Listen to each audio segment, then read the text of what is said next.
Bem, boa tarde a todos. Sou eu, professor Rodrigo de Almeida, aqui do Laboratório do Ensino de História, nesses tempos de laboratório remoto. E tenho uma alegria muito grande, né, de dar prosseguimento a esse ciclo de web debates, ensino de história e história pública, que tem sido promovido dentro do Lé Convida, em parceria com o Prof. História da UF e com a professora Mira Hermeto da UFMG. É um projeto que quem tem nos acompanhado sabe que ele surgiu a partir de uma dupla coordenação de trabalhos que eu e a Miriam fizemos, né? Uma para a revista História Hoje, que publicou um dossiê Ensino de História e História Pública, e um livro que está no prelo agora, para sair no segundo semestre, pela editora Letra e Voz, História Pública e Ensino de História. Então, nós estávamos com um conjunto bem amplo assim, de temas e de pessoas, né, pesquisadores, professores do ensino superior, do ensino básico, que elaboraram materiais para essas duas publicações, e nós, então, pensamos em promover o diálogo, né, de acordo com alguns temas que dialogavam entre os artigos, entre as publicações, e estamos, desde junho, né, promovendo toda terça-feira, às 17 horas, aqui por esse canal do Laboratório de Ensino de História da UF, a conversa entre os autores desses artigos, né? Então, tem sido um movimento bastante interessante. As lives anteriores estão disponíveis aí no laboratório, né, na página do Facebook do Laboratório de Ensino de História. E hoje, dando prosseguimento a essa discussão, nós temos como tema narrativas autobiográficas e docência. Não é um tema bastante interessante, um tema bastante que nos coloca muito dentro, né, das práticas de ensino, né, em todos os níveis, inclusive também em práticas de ensino de história não escolar. E quem vai nos brindar com essa tarde, início de noite, é a professora queridíssima Juniele Rabelo de Almeida, grande parceira, professora formada em História, né, pela PUC Minas, mestre em História pela UFMG e doutora em História Social pela USP. Trabalha aqui no Instituto de História da UF, atuando, né, muito no campo da história oral, história do Brasil, história oral, atuante no Laboratório de História Oral e Imagem, também da UF, grande parceira aqui do Laboratório de Ensino de História da Faculdade de Educação, atuante, né, no Residência Pedagógica, por muito tempo no PIBID, e que hoje está em Berkeley, nos Estados Unidos, Califórnia, desenvolvendo desde o início do ano o seu pós-doutorado, que tem como tema também as narrativas, parece que é adaptada agora com as questões da pandemia, não é? Ela talvez possa falar um pouco melhor sobre isso. Então, Juniele vai fazer uma mediação de dois grandes companheiros aí, né, do campo do ensino de história e da história pública, que é o Bruno Fagundes e o professor Everardo Andrade, professor aqui do Laboratório de Ensino de História. Não é? Um grande abraço, Everardo. Não é? Então, a Juniele vai fazer, não é, articular essa conversa aí, só relembrando a todos que nós temos a lista de presença que ficará fixada dentro dos comentários do Facebook, não é? Então, assinem essa lista para a certificação posteriormente, e as perguntas e comentários podem ser escritos também nesse chat, de forma que a gente vai sistematizando para, no final, a gente abrir o debate, tá bom? Só um minutinho, porque parece que a Juniele saiu aqui agora da tela, vamos tentar recuperá-la aqui.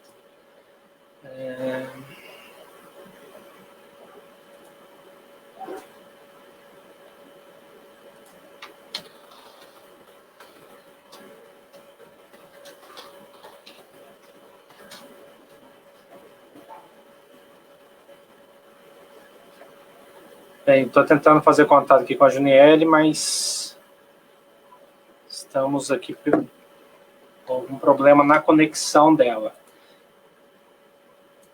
Bem, então, para a gente não perder tempo, eu vou iniciar a abertura aqui, fazendo a apresentação do professor Bruno. Assim que a Juniele restabelecer a conexão, ela entra novamente na sala, tá? Deixa eu só buscar aqui o arquivo da apresentação.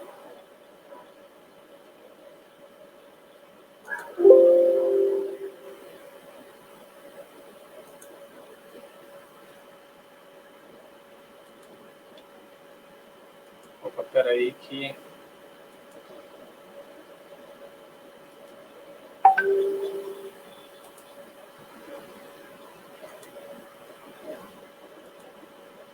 Ele conseguiu restabelecer?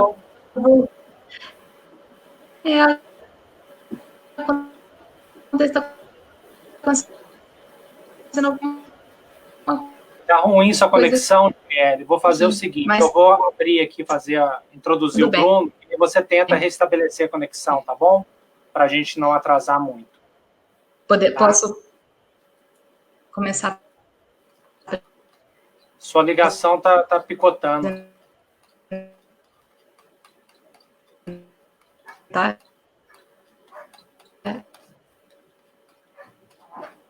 Acho que posso fazer? Sua conexão melhorou? A minha tá tranquila. Aqui tá parecendo tranquilo. Então pode prosseguir, então, por favor. Posso prosseguir? Pode. Então, eu estou muito feliz de estar aqui. E saiu de novo. Saiu de novo, Rodrigo. Saiu um pouco. Vocês estão me ouvindo bem? Não. Que triste isso. Vou tentar. A gente está aqui... não está dando? Então, eu queria agradecer o Laboratório de Ensino de História, especialmente o Rodrigo, e essa parceria com a Miriam, da UFMG. Estou muito feliz de estar aqui e receber nessa sala tão especial para esse debate que é fundamental, o professor Everardo Paiva Andrade, meu super parceiro, companheiro aí de tantos projetos importantes, e também o querido Bruno Fagundes, tão importante aí na rede de História Pública, no mestrado profissional de História Pública. Então, estou muito feliz com esse encontro e com essa possibilidade de um debate tão urgente, né, que a gente vem fazendo sobre História Pública e ensino de História, e especificamente hoje, pensando essa questão da educação e das narrativas autobiográficas. Queria começar, para não atrapalhar mais, que aqui, 1h na Califórnia, e com mudanças aqui de casa e conexões avariadas, eu queria começar apresentando o professor Bruno Fagundes, que vai fazer a primeira apresentação, e depois vou apresentar com calma o professor Everardo para a segunda apresentação, para que a gente possa fazer um instigante debate aqui com essas temáticas. O querido Bruno Fagundes é graduado em História, mestre em Estudos Literários, na interface entre História e Memória, é doutor em História pela Universidade Federal de Minas Gerais, teve um estágio pós-doutoral na Escola de Altos Estudos Ciências Sociais de Paris, tem experiência na área de História, em atuação docente no ensino básico, desde o fim dos anos 1980, e no ensino superior, atuou em atividades, além da universidade, com planejamento, organização e execução de arquivos privados, assessoramento a políticas de patrimônio histórico-cultural, participação em edição crítica de textos históricos, assessoria, consultoria, pesquisa para a reforma de exposições permanentes de museus e centros de cultura, divulgação de conhecimento histórico. E na rádio UFMG, participou de programas de divulgação de história. Ele tem particular interesse na teoria da história e no tema da formação do historiador e nas reflexões e ações relativas a espaços de atuação de profissionais de história. Concluiu seu pós-doutorado em 2017 com o tema sobre a história dos cursos de história, em especial o curso de história da Universidade Federal do Paraná, cuja pesquisa virou um livro, que é O Auge da História, um livro de 2019. Foi o coordenador do PIBID, assim como Everardo, esse projeto que é fundamental, coordenador do PIBID, e atualmente é docente do curso de História e integra o programa de pós-graduação multidisciplinar Sociedade e Desenvolvimento, e e o programa de pós-graduação em História Pública da Universidade Estadual do mestrado profissional em Ensino de História, o nosso Prof. História, da Universidade Estadual do Paraná. Então, eu queria dizer que o Bruno está aqui para falar um pouco do seu texto, do seu trabalho, das discussões que vem realizando, em especial aí nessa conexão da história pública, do Prof. História e desses projetos. Bruno, é com você. Muito obrigada pela participação, querido. Ginele, querido, muito obrigado você, Rodrigo, minha querida Miriam, que nós trabalhamos juntos.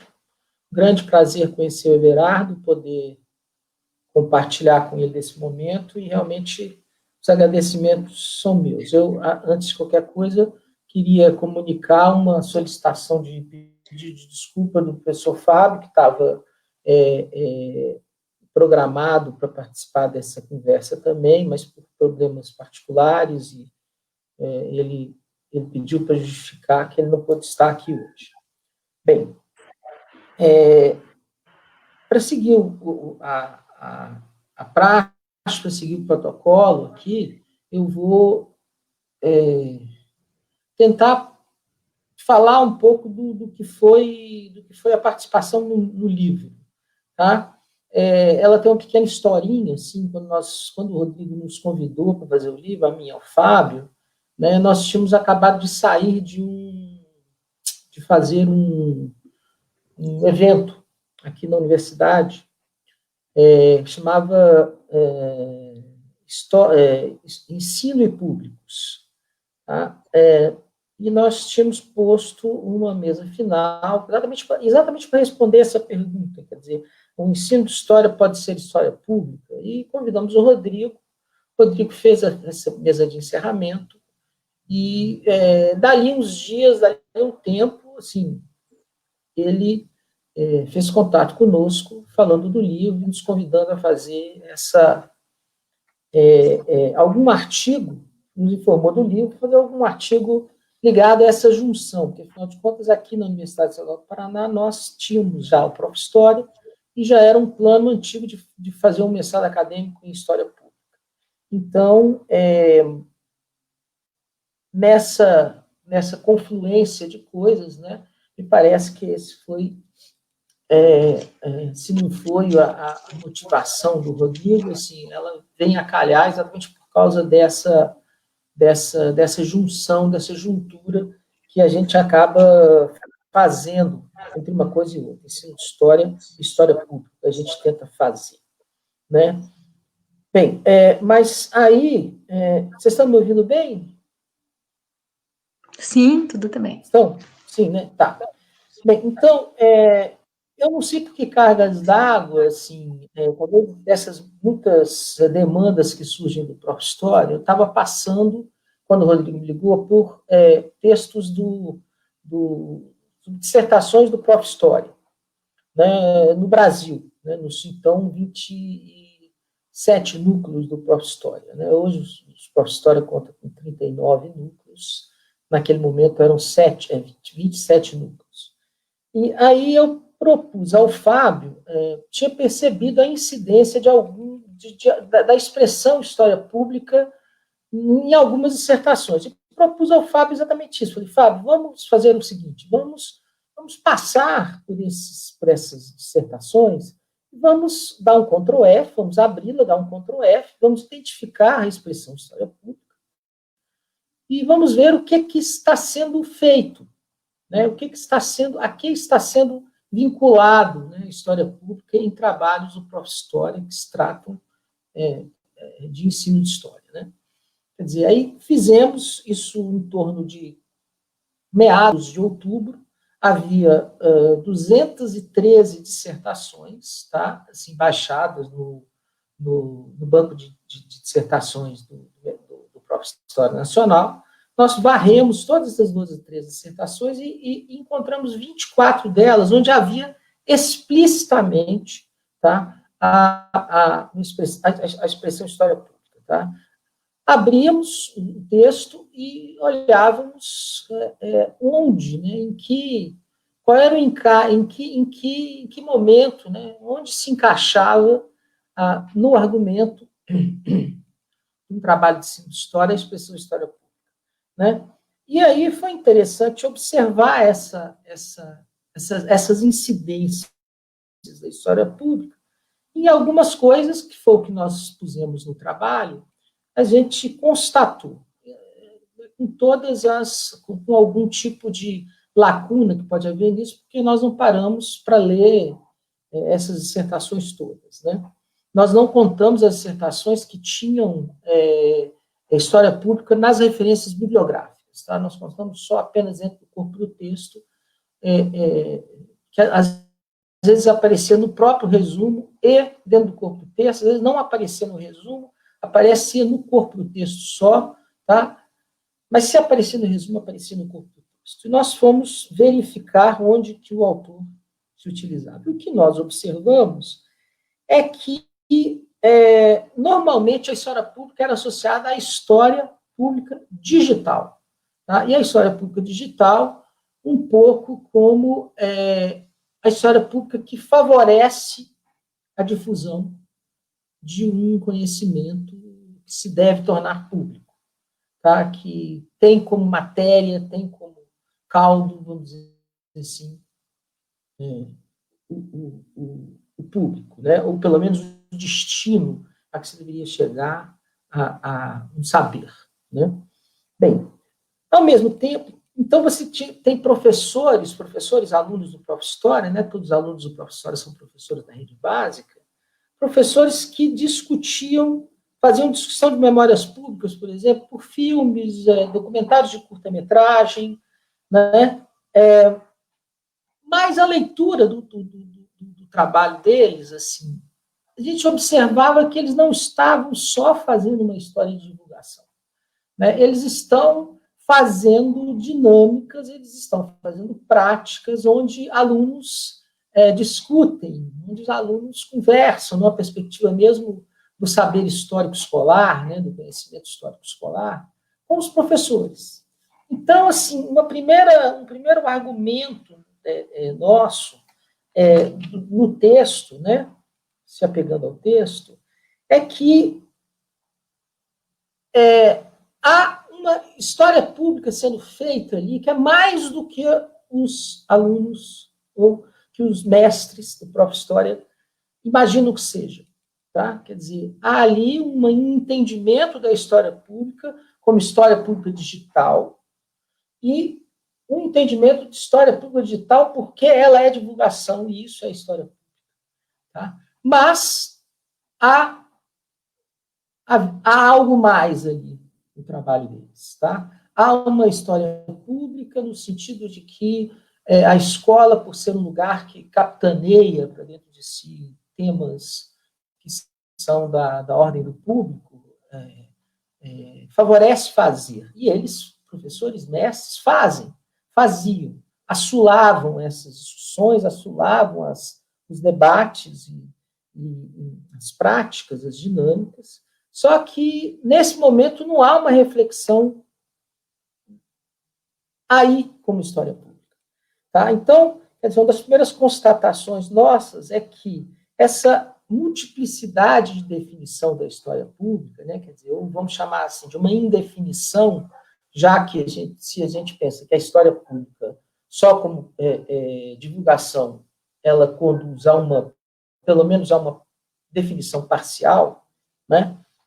E se a gente admite que há uma multiplicidade de definições de história pública, os mestres estão apegados a uma noção de história pública como divulgação, embora façam mais e não consigam explicitar isso.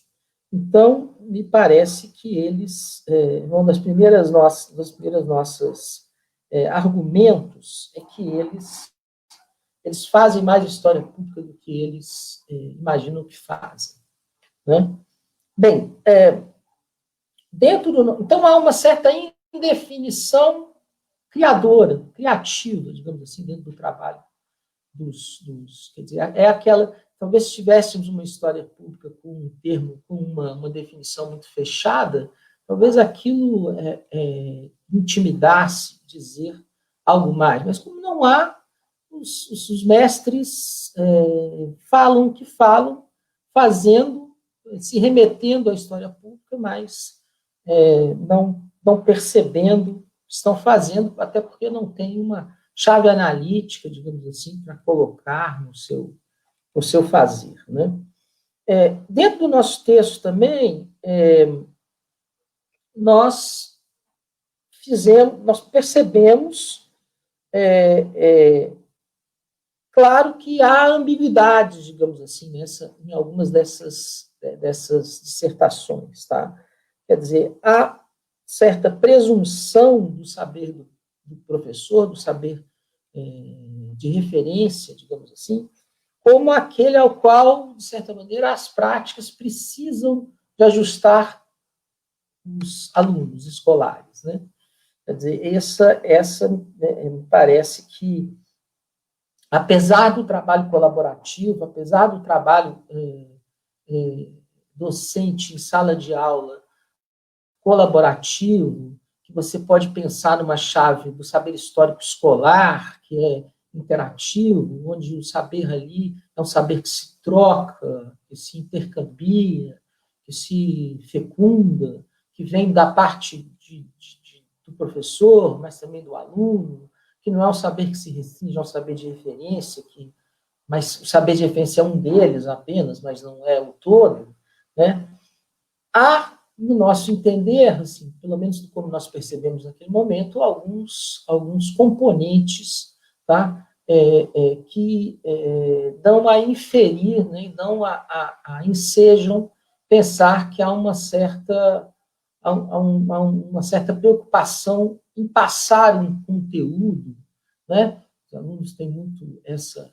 Eu já fui coordenador do PIBID e vejo muito... Não precisa de ser coordenador do PIBID, né? Coordenador de estágio, conversando com alunos que estão entrando em estágio, há sempre essa preocupação de passar conteúdo, né? Como se tivesse lá um saber pronto, acabado, terminado, e que deve ser passado, né? Então, essa... E aí, ainda estou aqui no meu tempo, assim, é interessante porque daí, aqui nessa fala minha, eu me desloco eu desdobro meu argumento em argumentos correlatos, digamos assim, em fatos, vamos dizer assim, correlatos a isso, né? E um deles é o fato de que, cada vez mais, como coordenador e também docente, que oriento, né, ensino de história, cada vez mais eu sinto, tá, alunos do próprio História indagando de questões e incluindo em sua bibliografia textos de história pública. Eu acho que essa é uma constatação que me parece interessante, inclusive, para citar um caso aqui, já que o tema da live são narrativas autobiográficas de docência, estou fazendo uma orientação nesse momento, né, que a pessoa está trabalhando com autobiografias, com biografias em sala de aula, tá? E em alguns momentos eu vejo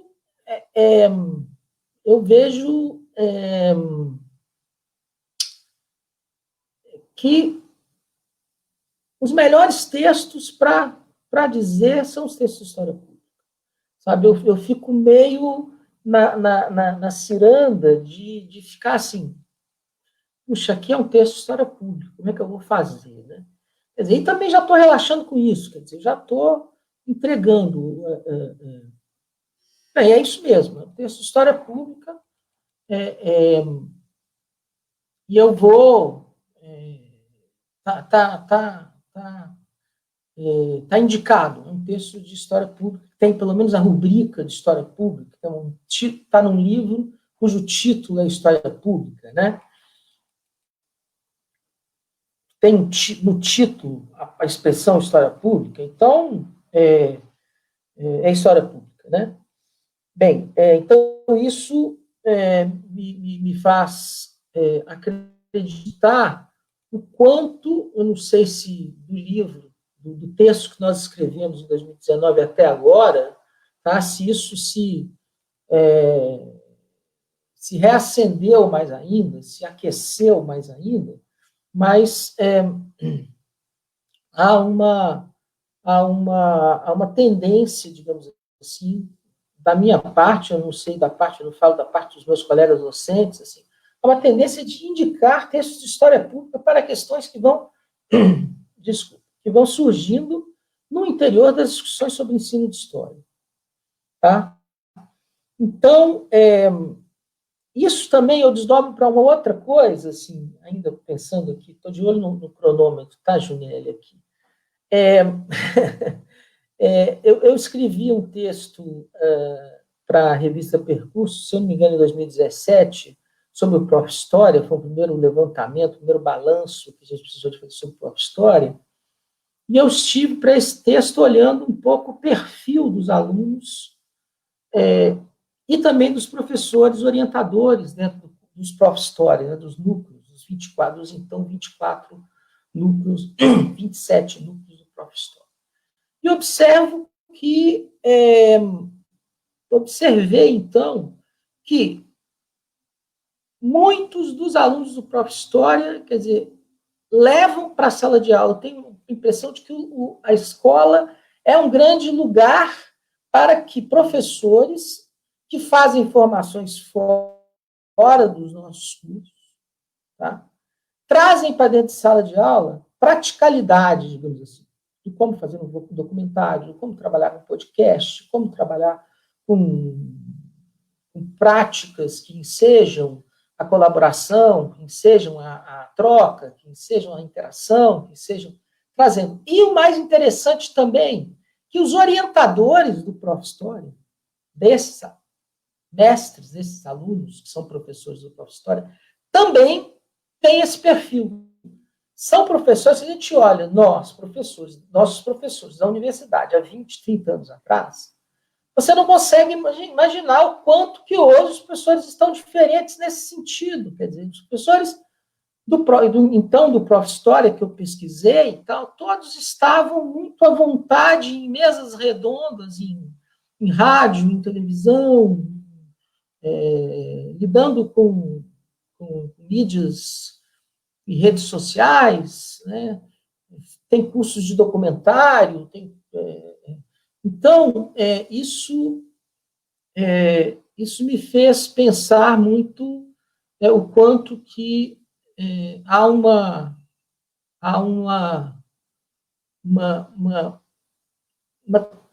eu não diria uma tendência, há uma fecundação de uma coisa com a outra, digamos assim, fazendo, inclusive, com que os mestres procurem habilidades, eu sei que essa é uma palavra um pouco maldita, assim, em algumas discussões sobre escola pública, formar-se em algumas habilidades que eles podem levar para a sala de aula, tá?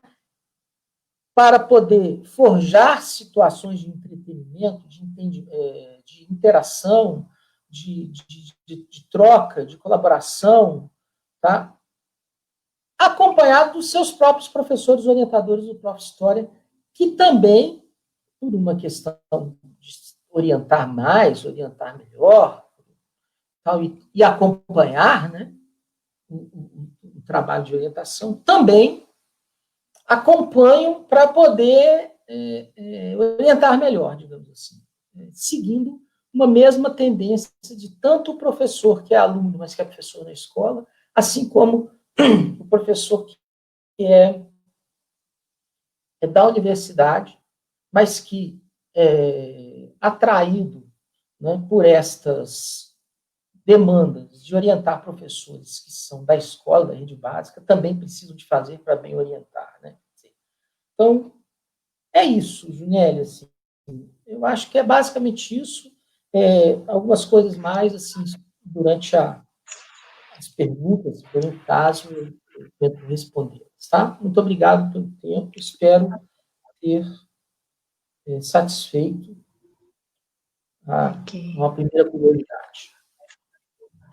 Bruno, muito obrigada pela apresentação. Daqui a pouquinho a gente começa o debate, com certeza muitas questões aí sobre o Prof. História, sobre essa relação com o PIBID e as questões da história pública.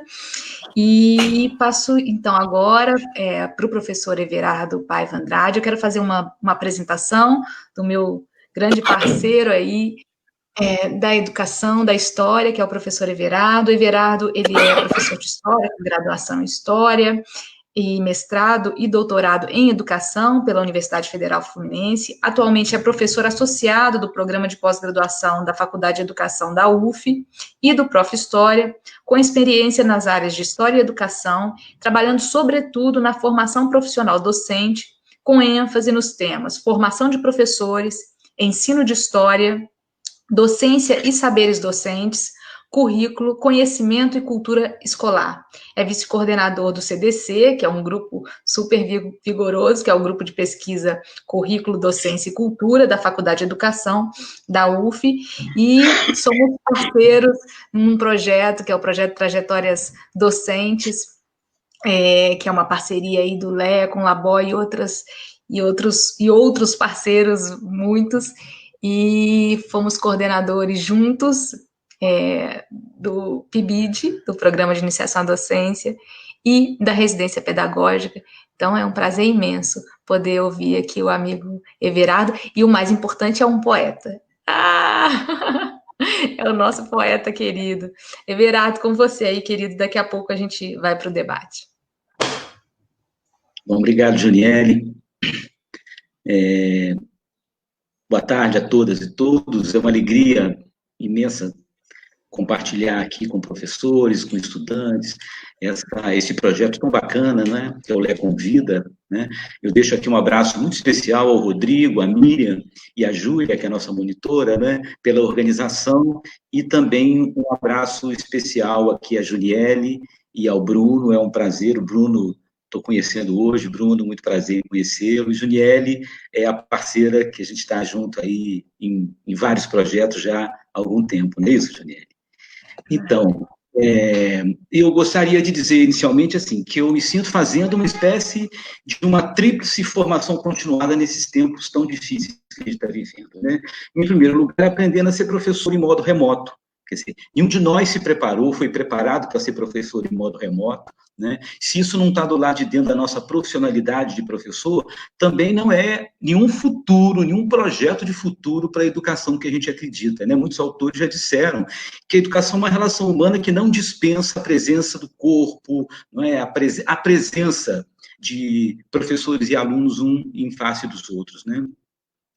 Então, essa seria uma primeira formação continuada que eu acho que eu estou vivendo nesse momento. Uma segunda é aprender a conviver com pandemia, que eu também não imaginava nunca que na minha existência eu fosse experimentar isso, né? Principalmente uma pandemia agravada pela falta de empatia e pelo fascismo, que a gente está vendo assim engraçar, sobretudo nas redes sociais, é coisa que a minha geração julgava que a gente já tinha historicamente superado. E, por fim, né, aprendendo também nessa formação continuada, né, a resistir, né, a resistir pessoal, coletivamente, valorizando o encontro, não é? É o encontro, é a importância do encontro que faz com que a gente, enfim, supere a tecnofobia, muitas vezes, não é? E contemple essa necessidade de estar junto, né? E viver, eu diria assim, essa verdadeira era das lives, que é uma outra coisa também, assim, impressionante, né? A gente está vivendo um momento em que as lives tomam conta do nosso dia a dia. Bom, eu queria logo entrar, então, no tema, porque o tempo é curto, né? Na verdade, assim, eu considero que eu estou participo dessa mesa porque tem um artigo publicado na revista História Hoje, que é uma parceria com a professora Juniele, né, e com a Mariana Misael, que é uma doutoranda, que também está trabalhando com artes de ensinar, a partir do Michel Dissertot, né, e o texto que está publicado lá no dossiê chama-se Artes de Ensinar, Ofício de Viver, das narrativas autobiográficas a uma história pública dos professores. Mas eu queria aqui, nessa breve intervenção, na verdade, assim, ampliar um pouquinho o foco, não é? daquilo que está colocado no artigo, né? Eu entendo, assim, que o que se propõe, na verdade, é uma configuração de um triângulo situado num contexto, né? Um triângulo cujos vértices são o ensino de história, por um lado, a história pública, por outro, e a pesquisa autobiográfica, e o contexto é o contexto da profissão docente, né? A minha intenção, então, basicamente, seria sumariar de que maneira que eu considero que participo, não é, de cada um desses campos que configuram aí o triângulo do ensino de história, esse triângulo que eu acabei de mencionar. O primeiro dos vértices, né, é o vértice da história, do ensino de história, né? Quer dizer, como é que eu compreendo o ensino de história da maneira como eu me vejo dentro dele, né? Eu queria fazer aqui duas diferenciações muito rápidas. A primeira é um pressuposto de que estar no campo do ensino de história isso pode acontecer de duas maneiras distintas. Eu posso estar no campo pelo cotidiano das práticas, a prática de professor de história, né? E práticas, aí não é no sentido praticista, é prática sempre reflexiva, prática sempre inventiva do professor, por um lado. Posso também considerar que eu estou no campo por aquilo que eu chamaria de uma reflexão sistemática, ou seja, eu também estou no campo do ensino de história porque eu estou no interior de comunidades acadêmicas que vivem no seu dia a dia pesquisa envolvendo questões do ensino de história. De minha parte, assim, um professor já com alguns anos de carreira, né, eu digo com muito orgulho, assim, que eu fui durante algumas décadas professor de história na escola pública e na rede privada, né? Agora, talvez eu tenha começado a participar, né, desse outro sentido do ensino de história como reflexão sistemática, a partir do meu trabalho da pesquisa de mestrado, depois de doutorado. Isso tudo vai ser ampliado há pouco mais de 10 anos, quando eu cheguei na UF, e aí, hoje, na UF, eu trabalho fundamentalmente com a formação de professores de história, com os licenciandos do curso de história. Essa é uma primeira diferenciação que eu queria fazer a respeito do campo do ensino de história. Uma segunda questão... Tá ouvindo direitinho? Tá tudo... Tá? Tá bom, obrigado. E uma segunda questão que eu queria também destacar aqui é que, dentro desse campo da reflexão, que eu chamei aqui de um campo de reflexão sistemática, que é o campo de pesquisa e ensino de história, eu seguiria aqui a sugestão de um historiador inglês chamado Ivor Goodson, que propõe, assim, que a gente pode trabalhar, ele está preocupado lá com a teoria e história do currículo, né? Mas, de uma maneira geral, ele diz assim, que a gente pode trabalhar colocando a ênfase, ora no conhecimento, e aí, no nosso caso, na história ensinada, na disciplina escolar história e na sua relação com o conhecimento histórico, com a historiografia, por um lado, mas a gente também pode colocar ênfase nos sujeitos, não é? Na comunidade dos professores, dos estudantes, que, num certo sentido, são protagonistas na construção cotidiana aí dessa história que se ensina. Eu depois, mais à frente, volto a falar um pouquinho sobre isso. Então, assim, para fechar essa primeira abordagem, né, sobre o ensino de história, eu diria, assim, que toda a minha vida de trabalho esteve situada entre essas margens, e aí eu me lembro muito do Robert Musil, do Homem Sem Qualidades, quando ele diz, né, que o tempo é um rio que carrega consigo as margens, né? Então, eu considero que o tempo da minha vida carrega consigo essas margens do ensino de história que eu acabei de me referir aqui, como prática e como reflexão. Com relação à história pública, que é o segundo vértice do triângulo, né? Eu diria que eu fui cooptado muito recentemente, em 2014, pela professora Juniele, não é? Na época a gente compartilhava o trabalho no PIBID de História da UF, e aí a Juniele me convida para coordenar, junto com a Thaís Mívia, da UFMG, e com o Fernando Pena, colega nosso da educação, do Laboratório de Ensino de História na UF, para coordenar o GT de História Pública e Educação, lá no segundo Simpósio Internacional de História Pública, que aconteceu na UF, no Instituto de História. E, assim, a minha grande surpresa foi ver, assim, o enorme interesse que esse GT desperta dentro do simpósio, não é? Com dezenas de propostas de trabalho, não é? Quer dizer, um debate muito intenso durante os dias em que os diversos proponentes de trabalho se apresentaram, né? E eu fiquei muito, muito impressionado com tudo isso, né? E esse entusiasmo ao mesmo tempo contrastando naquela época com uma relativa escassez de referências, me levou a pensar na possibilidade de escrever um artigo exatamente tentando costurar um pouquinho essas convergências, não é? Da história pública com a educação. E aí, na época, eu tive a parceria da professora Nívia, que é uma outra colega nossa do Laboratório de Ensino de História, Nívia Andrade, né? E nós escrevemos, então, em 2016, um pequeno artigo chamado História Pública e Educação, tecendo uma conversa, experimentando uma textura, né? Nesse texto, a pergunta fundamental que a gente procurou enfrentar tem a ver com a maneira como eu percebo também o campo do ensino de história, né? A questão era a seguinte: sabe-se que os professores de história ensinam história e pensa-se comumente que esse conhecimento já está pronto em algum outro lugar do lado de fora das suas práticas. E aí vem a pergunta: seria demais arriscar a hipótese de que a história que os professores ensinam, de algum modo, se produz ali mesmo, no ato de ensinar? Essa era a pergunta que a gente fazia lá no artigo. O artigo depois foi publicado num livro sobre história pública e educação, né? Sobre a história pública, numa seção de história pública e educação.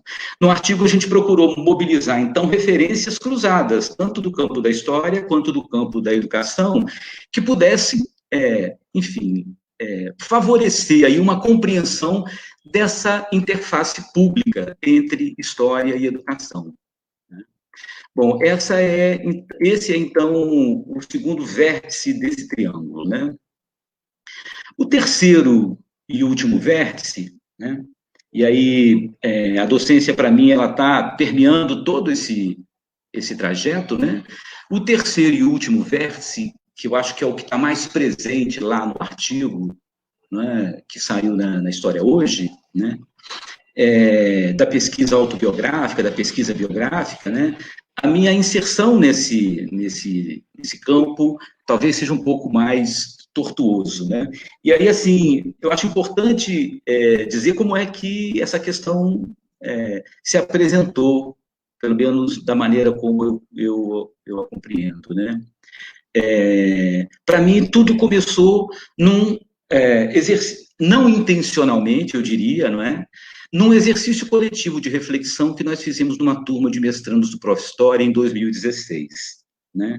Nós ministrávamos, na época, a disciplina História do Ensino de História, era eu e o professor Marcos Barreto, e aí, naquele contexto, nós provocativamente sugerimos aos mestrandos, todos os professores de História, e, portanto, todos os professores que não estavam afastados para fazer o seu mestrado, isso é muito importante dizer do Prof. História, né? Não são professores que se licenciaram para o mestrado, são professores que fazem o mestrado ao mesmo tempo em que estão na escola e que estão na sala de aula. Então, assim, provocativamente, nós sugerimos aos mestrandos na época, primeiro, que a escola não é simplesmente um espaço de aplicação de conhecimentos externos, tem a ver com aquela questão lá do artigo da Nívia, né? Mas um lugar de produção de saberes específicos e originais. Vários autores colocaram essa questão, citaria aqui de passagem a tese da professora Ana Maria Monteiro, que vai muito nessa direção. Então, a gente sugere isso aos professores lá na turma. Sugere também que os professores, nesse sentido da escola como criadora de conhecimento, que os professores não são técnicos, mediadores que fazem a adaptação da ciência à sala de aula, que os professores são criadores desses saberes, né? São praticantes no sentido do Michel de Certeau, na invenção do cotidiano lá, né? Logo que cada professor de história, então, é fonte para o conhecimento da natureza e da história da sua disciplina na escola. Eu não posso traçar uma história do ensino de história se eu não incorporo a essa história a história dos professores de história, porque esses professores constroem dia a dia, né, com o seu trabalho na escola, com o seu trabalho na sala de aula, uma história do ensino de história. Né? Recriando constantemente o ensino de história nas suas aulas, ao mesmo tempo em que recriam a si mesmos como professores de história. Né?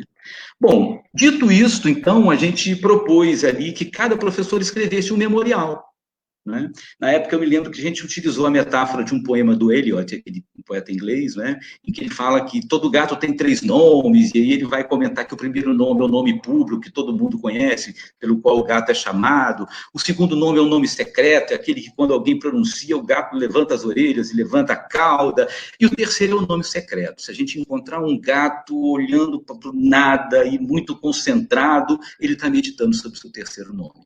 Então, a gente sugeriu, na época, que os professores articulassem esses 3 nomes e contassem por escrito qual era a compreensão que eles tinham, né, do nome do gato.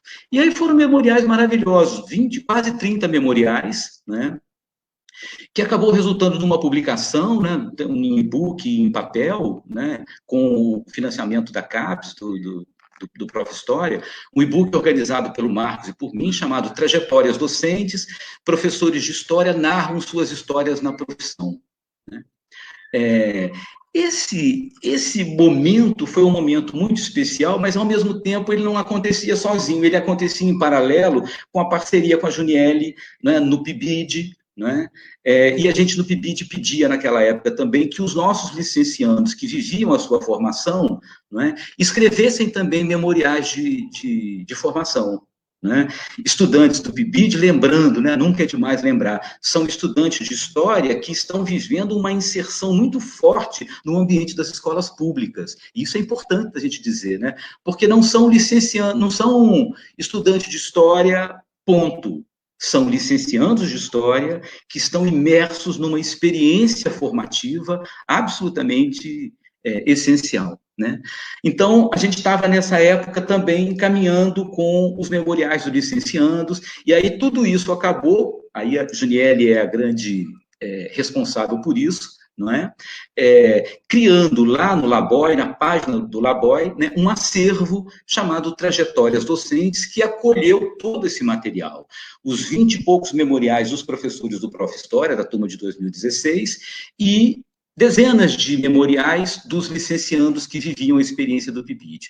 Um pouco mais recentemente, esse material foi encorpado muito significativamente pelas entrevistas públicas com professores que estavam vivendo a experiência da escola, e especialmente professores que viveram a experiência também do PIBID ou do Residência Pedagógica. Todo esse material, né, eu diria que está ainda hoje disponível lá na página do Laboy para consulta pública. Né? E aí, enfim, esse rio que carrega consigo as margens, seguiu seu curso, né? E em 2018, então, eu tive a oportunidade de ter um ano sabático, desses que a gente se afasta, na verdade, só da sala de aula, né? Mas continua com um monte de envolvimentos, e aí saí para um pós-doutorado duplo, né? Um deles, fundamental, com a própria Juniele, né? Lá no programa do Instituto de História da UF, né, e no Laboy, fortalecendo um pouco o viés da história oral no projeto Trajetórias Docentes. Né? E aí, dentro desse projeto, a gente escreveu um artigo, enfim, trazendo um pouco dessas questões que eu mencionei há pouco, que acabou resultando também, em seguida, na organização de um livrinho de História Oral e Educação. Juniele e eu organizamos, e tem contribuição de vários colegas aí, né? Mas, por outro lado, também em 2018, eu tive a oportunidade de fazer um trabalho com a professora Inês Bragança, na Faculdade de Formação de Professores da UERJ, na FFP. A Inês divide o trabalho dela entre o programa de pós-graduação em educação da FFP e o trabalho na Unicamp. Ela é professora lá na Unicamp também, né? E aí, através da Inês, eu mergulhei nessa discussão da pesquisa autobiográfica, principalmente interessado no diálogo com 2 conceitos que a gente sentia na época que precisava um pouco desenvolver. O conceito de experiência, e aí tem todo um movimento de releitura do trabalho do Walter Benjamin, né? E o conceito de narrativa, sobretudo, relendo também O Tempo e Narrativa, do Paul Ricoeur, uma obra já antiga, lá da década de 80. Né? Bom, e aí a vida foi seguindo o seu curso, né? A gente, na época, Juniele e eu apresentamos 2 projetos no PIBIC de iniciação científica lá na UF, não é? Seguimos oferecendo disciplinas no Prof. História, né? Eu ofereci algumas disciplinas lá no programa da pós-graduação em educação sobre experiência, memória e narrativa, tentando entender também como é que tudo isso conversava, né? Para encaminhar, então, o fechamento dessa minha fala, não sei se eu já ultrapassei meu tempo, Juniel, eu estou no limite já, né? Então, só para eu fechar, então, nesse momento em que a gente está, eu estou e acredito que muitos colegas, muitos professores estão, né, procurando caminhos para reinventar a profissão, né? Naquele contexto da tríplice formação que eu mencionei lá no início, né? Eu diria que, nesse momento, o nosso trabalho está profundamente interessado em dar continuidade a essa investigação sobre a docência, sobre o trabalho docência, num ombro a ombro com os professores, né? Os professores não são nossos objetos, são companheiros, né, que estão aí caminhando com a gente, né? E eu destacaria, para finalizar, 2 trabalhos que foram escritos agora recentemente que dialogam com o texto que está na História hoje, né? Um é um artigo que terminamos há menos de um mês, né, com a professora Inês Bragança, chamado Inventividades Docentes, Experiência e Aprendizagem Narrativa de Professores, experimentando um pouco a fertilidade da produção de mônadas, a inspiração aí é do Benjamin, né? Experimentando a fertilidade dessas mônadas, né? De ler narrativas dos professores como relato de experiências, né, como ponto de convergência de muitas temporalidades, né, como diria o Benjamin, né, um tempo saturado de agoras. Então, ler essas mônadas escritas por professores, não é, para a gente compreender como é que o professor expressa a sua inventividade no trabalho de todo dia, como é que ele diz isso, narra isso, né, no plano da linguagem. E com a Juniele, agora também terminamos, talvez um mês, talvez, né, Juliette? Um artigo também chamado Práticas de Liberdade e Desafios Democráticos em Educação. História de vida e formação docente em entrevistas públicas. Aí o foco eram as entrevistas que estão lá no acervo do Laboy. E aí, assim, nesse artigo com Juniele, eu destacaria uma pergunta que é uma velha pergunta e, ao mesmo tempo, uma nova pergunta. É uma velha nova pergunta, que é o seguinte: como as histórias de vida e as entrevistas públicas com professores, a partir dos procedimentos da história oral, desvelam narrativas nas quais a dimensão existencial humana, e aí, quando eu falo em dimensão existencial, eu não estou falando no sentido metafísico, estou acompanhando aqui um pouco Todorov, que distingue o ser, a bio e a existência, né? Como que essa dimensão existencial humana se articula aos desafios democráticos e às práticas de liberdade, como diria o Paulo Freire, com que se defrontam hoje tanto a pesquisa em história quanto a pesquisa em educação e, particularmente, a pesquisa no campo do ensino de história. Não sei se eu ultrapassei o tempo, mas eu quero, uma vez mais, agradecer muito a oportunidade de estar aqui, a companhia da Juniele, a gente não se viu há algum tempo, a companhia do Bruno, prazer, Bruno, mais uma vez, né, do Rodrigo, que a gente está sempre se falando, né, e, enfim, a todos que participam. Muito obrigado pela oportunidade. Everardo, querido, muito obrigada. Bruno, também muito obrigada. Realmente são falas muito instigantes, muitas perguntas. Não sei se vamos dar conta de todas elas, mas vou passar o mais objetivamente possível para que vocês possam anotar aí e para que a gente possa tentar responder um pouco, né? Todas essas pessoas que estão com a gente. Isso é incrível também, ter essa conexão. Essa é a parte boa, né? Essa conexão tão ampla aqui nesse momento, das pessoas que estão assistindo pelo Facebook também. Antes efetivamente ler aqui as perguntas para vocês, eu queria dizer que a grande força desse encontro, dessa mesa virtual que se realiza agora, é essa conexão entre iniciação à docência, em programas como o PIBID, como a residência, essa integração com a formação continuada dentro do Prof. História, a força do Prof. História nessa, vamos dizer assim, nessa plataforma de ação e observação, nesse movimento da história pública. As duas falas são muito ancoradas, né? Vamos pensar assim, no fazer efetivamente, no que vocês estão fazendo, trabalho de formiguinha mesmo, e nessas parcerias, esses projetos são possíveis com parcerias. Essa é a grande chave do trabalho que realizamos. E, ao mesmo tempo, colocar a figura do professor, o professor de história, num lugar que é o seu lugar, né? Ocupar o seu lugar, que é dessa produção também do conhecimento, dessa circulação, desse fazer engajado, e o quanto a autobiografia nos interessa, o quanto esses memoriais nos interessam. Inclusive, ouvindo a própria experiência do Bruno e toda a sua trajetória, e a do professor Everardo, são figuras que eu admiro profundamente, então é uma alegria estar aqui.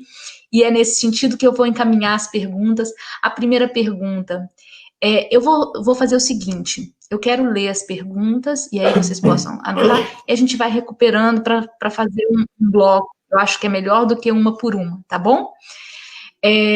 A nossa querida Marta Rovai, super parceira da História Pública, com quem eu organizei o primeiro livro de História Pública, Introdução à História Pública. A Marta está sempre presente e é uma honra imensa em cada live aí que Marta aparece para contribuir. E Marta faz a seguinte pergunta, primeiro para o professor Bruno, depois ela faz para o professor Everardo.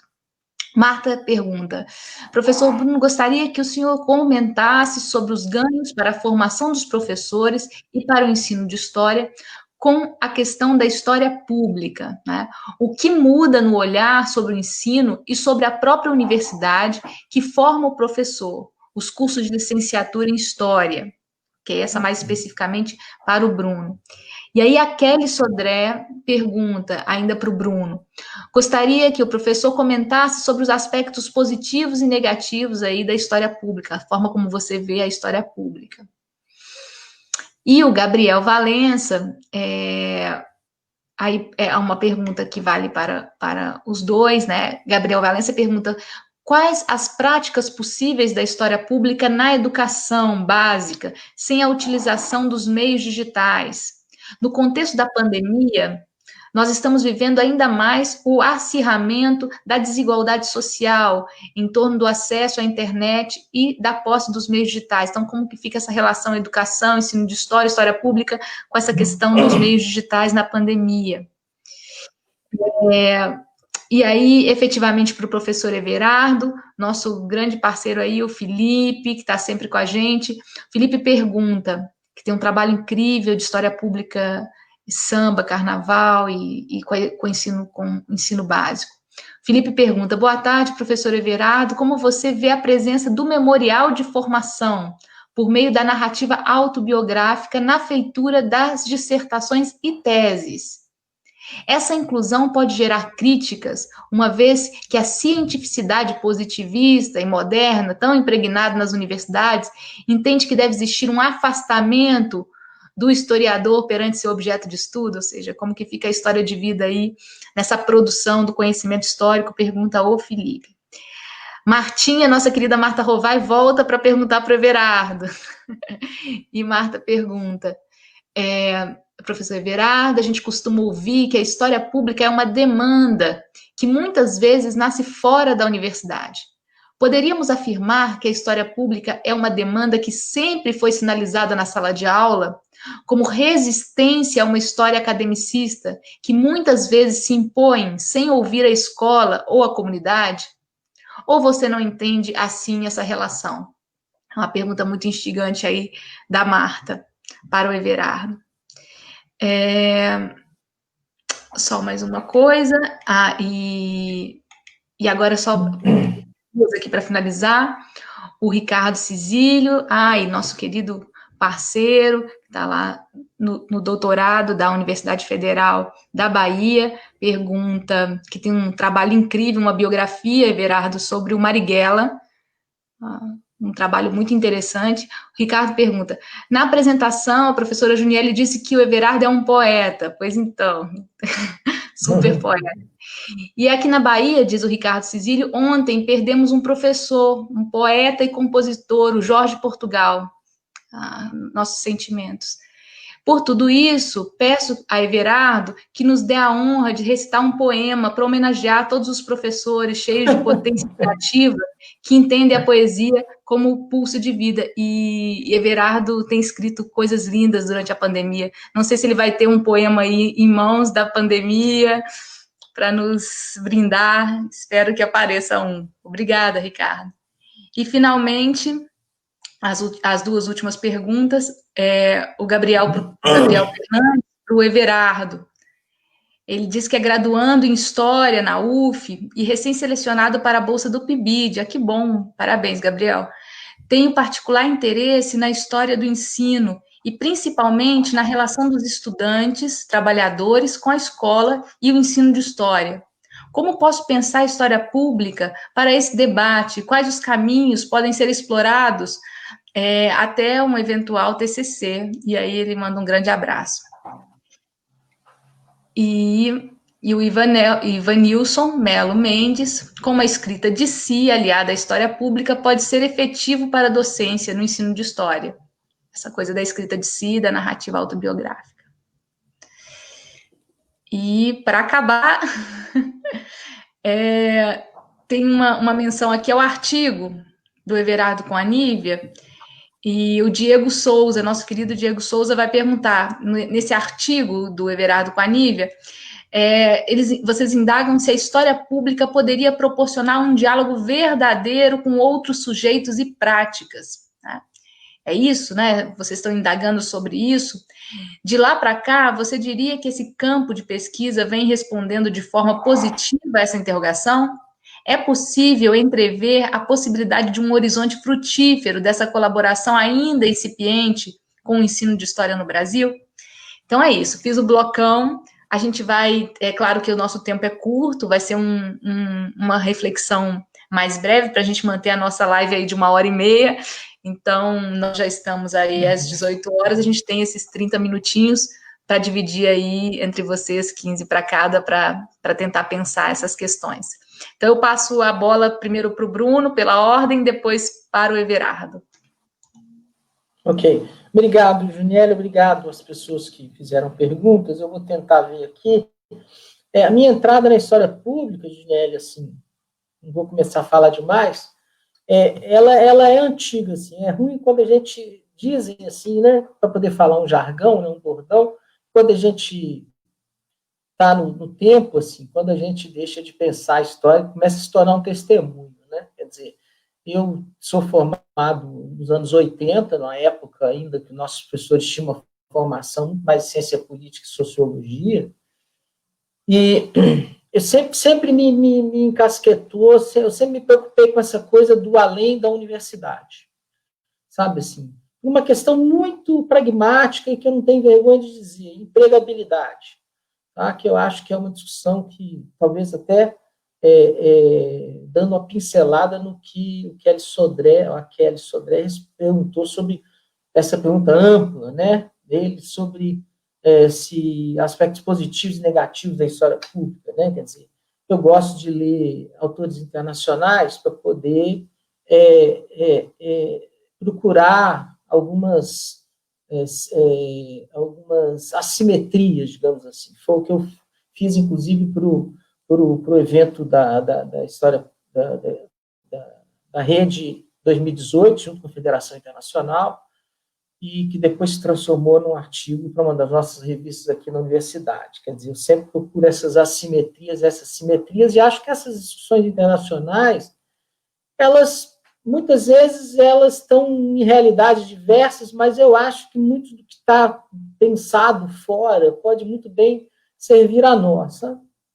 E, assim, de lá para cá, então, assim, 2011, principalmente, assim, então, sempre entre uma pós-graduação e outra, eu sempre tentei coisas além da universidade, sabe, assim. Trabalhei num monte de coisa, que não vem, o caso, conversar, e eu sempre pensei nisso, e de forma que eu também vou fazer um pouco mencionar o Everardo, quando ele fala que é de pouco tempo para cá, que ele foi em outras palavras, que ele foi trazido para esse campo, também é de pouco tempo para cá que eu fui trazido para esse campo. Não tem como você, como Everardo, uma formação na área de educação, mas as coisas vão um pouco nos forçando a se ajustar e se adequar, né? Então, assim, eu sempre fiquei pensando nessa relação, porque, tentando responder um pouco a pergunta da professora Marta, quer dizer, eu não consigo respondê-la, ou tentar ensaiar respondê-la, sem pensar nessa grande trajetória mesmo da história, da institucionalização da história, que é algo que, para mim, foi um processo de afastamento, tá? De afastamento de públicos. Se pode pensar, não houve uma aproximação do grande público parceiro, né? Dos pares, né? Mas eu acho que dos públicos em geral há um afastamento, e isso sempre foi uma das coisas que sempre me preocuparam do ponto de vista de onde é que está e o aspecto público da história, da nossa inserção, né, na história. De alguns anos para cá, então, quando se reclama da participação, quando a gente ouve algumas coisas sobre a participação do intelectual no espaço público, isso tudo remete a essa questão para mim, e normalmente, assim, o diagnóstico que eu já fiz, mais hoje nem tanto, tá? Era da nossa ausência, né? Quer dizer, hoje nem tanto, seria uma blasfêmia eu dizer, não, olhando para o lado e vendo tantos colegas em várias inserções, em vários lugares, pensando nisso e agindo, seria uma blasfêmia eu dizer que a nossa ausência era como a ausência de 20 anos atrás, né? Quer dizer, inclusive eu falo com muito orgulho que, assim, que outro dia que eu vim descobrir que o primeiro simpósio de História Pública na USP, em 2012, eu estive presente, né? Quer dizer, assim, não sabíamos exatamente onde é que isso ia dar, o nome me agradou, eu fui lá e fiz uma coisa que até eu me orgulho bem. Então, assim, quando a professora Marta pergunta os ganhos para a formação dos professores e para o ensino de história, uma questão da história pública, eu não consigo deixar de pensar que a história pública é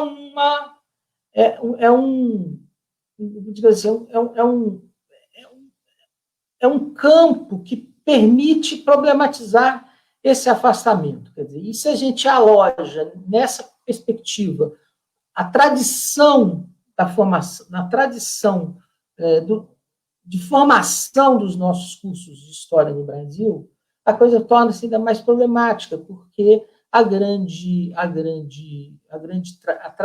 tradição, digamos assim, é uma tradição de uma história voltada para a pesquisa e voltada para públicos específicos acadêmicos, né?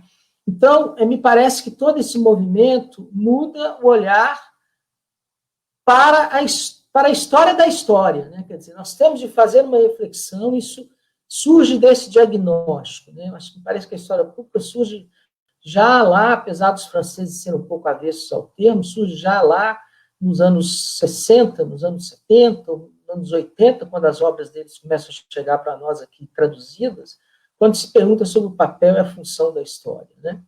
Do historiador, né? Bem, então, no meu modo de ver, o olhar sobre o ensino e sobre a própria universidade que forma um professor me conduz a uma fala do professor Everardo, quando ele fala em reinventar a profissão. Tá? Quer dizer, me incomoda um pouco e me desafia muito, assim, como fazer uma história pública que não seja uma história que traga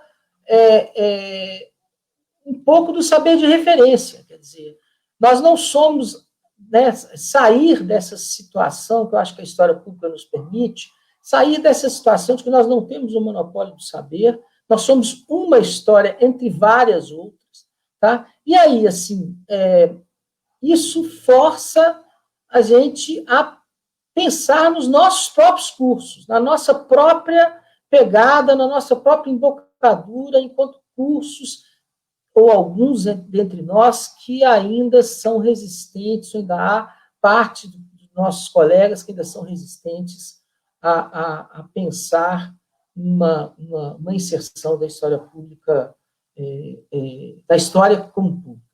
É um tinindo para... E acabando, Janiele, que você está fazendo? Não, porque eu já tenho que... É para ir acabando? Não, tá. Mas eu vou tentar. Mais 3 minutos. Mais 3 minutos, tá. Então, assim, eu acho que, falando, então, aqui, assim, muda o olhar sobre a universidade, sobre os próprios cursos. Me parece que os cursos de licenciatura têm de se... os cursos de história precisam se repensar, olhar mais para a licenciatura e olhar para a atividade docente como uma atividade de fazer-se público, de ir na escola como um lugar onde se discutem questões públicas e para as quais respondendo um pouco aqui o Gabriel, quando ele fala quais as práticas possíveis da história pública na educação básica sem a utilização dos meios digitais, quer dizer, fica até difícil falar, porque nesse momento, qual o papel? Nenhum, a não ser, nós estamos dentro, hoje, aqui no Paraná, eles estão falando de estágio dos alunos em modo remoto.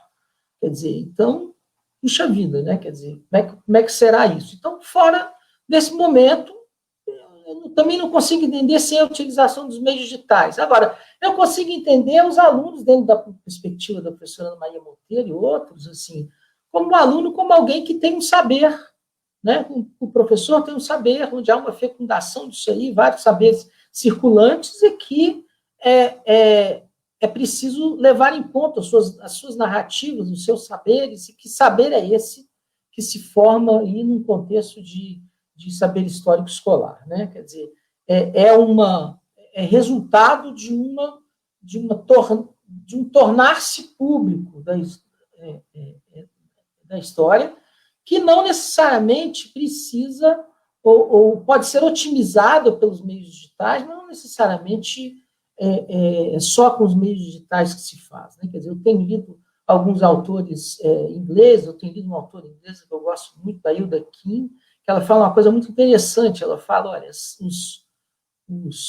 audiências não estão esperando histórias, as audiências também criam suas histórias. Então, se a gente pensar os alunos e vários outros públicos que são audiências, né, eles também têm suas histórias, eles também têm suas narrativas, eles também criam suas narrativas. Eles, com uma outra perspectiva, eu tenho lido autores que também perguntam sobre a coisa da disciplinarização da história, né, que aí seja uma outra questão, que fosse o caso de ponderar um pouco na pergunta da professora Marta, né, quer dizer, nós temos de pensar também que os alunos fazem suas histórias e estão em relações de sociabilidade na família, na casa, em outros espaços onde histórias circulam, e essas histórias precisam de ser legitimadas, aceitas, trazidas ao público e trazidas para a discussão, porque elas são lugares, espaços públicos, onde se forja uma história discutida com o público, conversada, e que nós devemos aceitá-la como legítimas. Bruno, querido, muito obrigada. Realmente foram muitas perguntas e agradeço a sua reflexão e tentando dar conta das perguntas todas. E vou passar para o professor Everardo também fazer esse exercício aí do tempo com todas essas perguntas que recebemos. Obrigado, Janiele. Obrigado a todos que se manifestaram. Eu queria começar com a questão proposta pela professora Marta Rovai, né? Costurando um pouquinho com o que coloca também o Diego Souza, né? Sobre a possibilidade dessa da gente pensar essas duas coisas. Eu diria o seguinte, na verdade, eu estou muito tocado pela palavra encontro. Eu não sei se é a pandemia, eu não sei se é o tempo, mas a palavra encontro tem estado muito presente na minha vida, não é? Nesses tempos. Né? E eu diria que a gente está vivendo também um momento, não é de agora exatamente, mas de alguns poucos anos para cá, não é? Uma possibilidade muito forte, muito fértil para esse encontro. Né? Eu vejo, por exemplo, uma disposição no campo da pesquisa histórica para ouvir os professores que eu não via antes. Né? Quando eu entrei na UF, por exemplo, era muito menor essa disposição de ouvir os professores. Eu diria que hoje, por exemplo, o curso de História na UF, ele é muito mais interessado na palavra dos professores do que já foi há 10, 15, 20 anos atrás. Né? Por outro lado, eu também vejo, da parte da escola e da parte dos professores, um interesse crescente em tomar a palavra. Não é em receber, é em tomar a palavra e dizer quem eles são. Não é? Acho que as experiências que nós temos vivido no Prof. História, com os professores de História tomando a palavra, assumindo ali a autoria, né, daquilo que fazem, não é? E sem medo de apresentar à comunidade acadêmica muitos resultados, que são resultados legitimados no dia a dia das suas experiências escolares, eu acho que isso é um momento favorável ao encontro. Né? Então, eu diria que a palavra talvez seja a palavra encontro. Né? O Ivanilson, que, se eu não estou enganado, foi nosso mestrando lá na turma de História do Ensino de História, não é? Pergunta sobre essa perspectiva a possibilidade dos memoriais e tal na pesquisa. Eu vejo uma possibilidade muito ampla, muito fértil, não é? Por exemplo, vou trazer aqui como apenas um exemplo, eu conheço um professor da UFMG que fez o doutorado na Unicamp, né, com a professora Inês Petrucci Rosa, e esse professor construiu a sua tese como um memorial de formação, na perspectiva de um memorial de formação. Claro que a gente precisa qualificar o que nós estamos chamando de memorial, não é? Não é apenas uma narrativa descompromissada, em que você não tem controle sobre as coisas que está dizendo, que não tem uma ancoragem aí num referencial teórico, epistemológico e tal, mas eu acho perfeitamente possível que essa conversa seja feita, não é? Eu mencionei também na minha fala a professora Inês Bragança, e a Inês coordena um grupo de pesquisa, Polifonia, que ela chama de grupo de pesquisa-formação, não é? Na medida em que ela não dissocia essas duas coisas. Então, o memorial é uma peça extremamente importante na perspectiva da pesquisa-formação. Então, eu entendo que é possível fazer essa construção, não é? Acho que o fundamental é a gente pensar no como, né? O como é sempre problemático, mas, enfim, possibilidade, eu diria que há, não é? E tenho certeza que se a Unicamp aprovou uma tese de doutorado que o próprio doutorando assumia como um memorial de formação, a tese como memorial de formação, então é porque eu acho que em determinados ambientes isso é legitimado, né? O Felipe, né, também toca na questão do memorial de formação, então acho que é um pouco o que eu falei para o Ivanilson. E o Ricardo, eu vou ficar devendo, Ricardo, a poesia, viu? Mas eu queria dizer que perder um professor e perder um poeta, perder um professor poeta ou um poeta professor, é uma dupla perda, né? Porque nós perdemos um professor e perdemos um poeta, né? Então, eu fico aqui compartilhando com você aí o sentimento dessa perda, viu? E eu fico te devendo, Ricardo, o poema, porque a gente já está aqui também no finalzinho, eu tenho o álibi de que o tempo está estourado, então fico te devendo essa poesia, tá bom? Um grande abraço a todos, obrigado.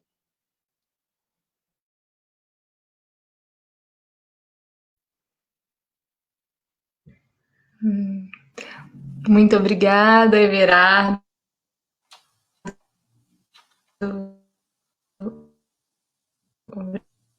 Obrigada. Assim, né, pensar esse lugar do professor nessas dimensões da história pública, ou seja, é óbvio que nós estamos falando da relação entre história pública ensino de história, história pública e educação, mas esse lugar, efetivamente, do que é possível para esses professores, quais são os projetos que estão sendo realizados, de que forma que já existe uma história dessa história pública e educação no Brasil, como essa relação é uma relação aquecida e o quanto as narrativas autobiográficas elas são fundamentais nesse processo e como o Prof. História é um lugar que tem catalisado, né, efetivamente essas dimensões da história pública. Então, essa parceria, esse trabalho de base que vocês vêm fazendo é um trabalho primoroso e isso me deixa muito feliz, realmente. E, ao mesmo tempo, eu queria dizer para vocês que nós estamos um pouco numa celebração, uma comemoração, tanto do dossiê coordenado pelo Rodrigo e pela Miriam, sobre História Pública e Educação, mas também nesse pré-lançamento do livro, História Pública e Educação, também organizado pelo Rodrigo e pela Miriam, com muita gente, com muitos parceiros que a gente gosta tanto de ler, né? Esse mês, o Lé Convida é uma força social, né? Quantas pessoas interessantes passaram por aqui. Queria também lembrar que escrevi um texto em coautoria com o Luiz, com Luiz Otávio, que foi um trabalho importante dele numa escola em Minas, com as discussões sobre audiografias. E agora, eu queria, na verdade, fazer um convite para o próximo Lé Convida, e esses parceiros, e aqui está o Everardo, que é o grande representante do Laboratório de Ensino de História, mas, em especial, esse convite do Rodrigo e da Miriam. Espera só um minutinho, que eu quero falar direitinho. A próxima mesa vai ser Patrimônio e Disputas pela Memória, e vamos ter a nossa querida Carolina Bauer, professora da Federal do Rio Grande do Sul, e a nossa querida Marta Rovai, que está aí participando ativamente da Universidade Federal de Alfenas, nossa parceira aí da História Pública. Então, são duas mulheres incríveis, e já fica o convite para o próximo Lé Convida. Eu estou muito impressionada com esse nosso encontro aqui hoje, pela quantidade de pergunta e interação, mas também porque nós chegamos aí num momento com 81 pessoas participando, e estamos mantendo aí as pessoas até o final. Isso é muito, muito bom.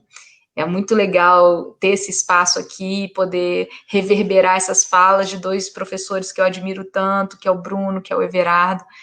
Então, eu estou muito feliz. Estou aqui pensando que absurdo essa história de não ter nenhum poema na manga.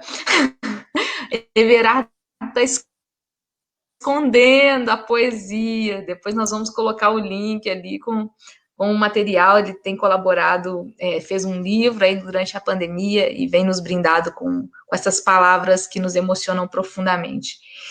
E é isso, queridos, assim, eu estou voltando aqui, não sei se Rodrigo, Júlia, querida, ainda não falei com a Júlia, que é monitora do Laboratório de Ensino de História, e que sem a presença da Júlia seria também impossível organizar esse evento. Não sei se Rodrigo está por aí para falar um pouquinho, mas eu queria agradecer imensamente essa organização e esse espaço, porque tem sido um lugar para ampliação dos nossos debates. Aí que bom que o Rodrigo voltou, para que a gente faça também aí uma despedida final. E é bom que eu fico vendo minha casa, muitos lugares, tem Paraná, tem Rio, Niterói, e tem Berkeley também. Que ótimo, Janiele. Agradecer muito, acho que todo mundo que nos acompanhou está bastante contente aí por uma mesa tão rica, uma mesa tão significativa, emblemática, que é o ensino de história, a preocupação de uma quantidade enorme de professores do ensino básico, do Prof. História, além dos graduandos em licenciatura de História, que tem acompanhado aí, tem sido público muito constante aí nesses 2 meses, e agora entrando no 3º mês do ciclo de web debates, ensino de história e história pública do Lé Convida, a preocupação em como que será esse ensino a partir desse momento e a partir de então. Me parece que a história pública ela já trazia questões que se somavam, obviamente não é a história pública que está fazendo isso, mas questões relacionadas ao ensino de história, que sempre esteve presente na sala de aula, na formação de professores. nesse século XXI, ela é bastante potencializada, fundamentalmente pela mudança aí de suportes e tecnologia e interconexão. Quer dizer, a gente tem um conjunto bem instigante nisso, e o Everardo deu uma saída.